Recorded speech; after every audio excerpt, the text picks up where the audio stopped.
জায়গাটা হয়তো আমরা ডেভেলপ করিনি, সেটা স্বীকার করে নিন না। আমাদের ফুটবলে সত্যি কিছু নেই, আমাদের এখানে কোচ নেই।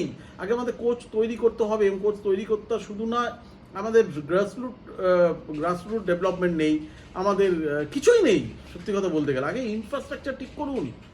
একটা এআইএফএফকে আমাদের পশ্চিমবঙ্গ সরকার একটা জমি দিয়েছিল রাজারহাটে, প্রফুল প্যাটেল প্রেসিডেন্ট ছিলেন, মুখ্যমন্ত্রী মমতা বন্দ্যোপাধ্যায় মাত্র 1 টাকার বিনিময়ে কয়েক একর জমি দিয়েছিলেন যে ওখানে সেন্টার অফ এক্সেলেন্স হবে। সেইটা আজ পর্যন্ত করে উঠতে পারিনি আমরা, যে কারণে হয়তো সরকার আবার জমিটা ফেরত নিয়ে নিতে পারে। কারণ চুক্তি ছিল 3 বছরের মধ্যে তোমাকে করতে হবে, 3 বছরের অনেক বেশি, 6-7 বছর হয়ে গেছে, এখন অব্দি করে উঠতে পারেনি সেন্টার অফ এক্সেলেন্স।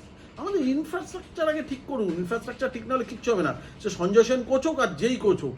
আমি তো বলছি যে যদি আপনি আনসেলের থেকেও কোচ করে আনুন তাহলেও ইন্ডিয়ার কিছু হবে না। আরে খেলবেটা কাদের নিয়ে, প্লেয়ার কোথায়? এবার একটা প্রশ্ন ওঠে যে এরা তো আইএসএল শেষ করে দিচ্ছে। আরে আইএসএল এরা ভালো খেলে, এরা ক্লাব দেশের হয়ে খেলতে পারে না। আপনি ভাবুন আইএসএল এর পাশে স্ট্রাইকারটা কে?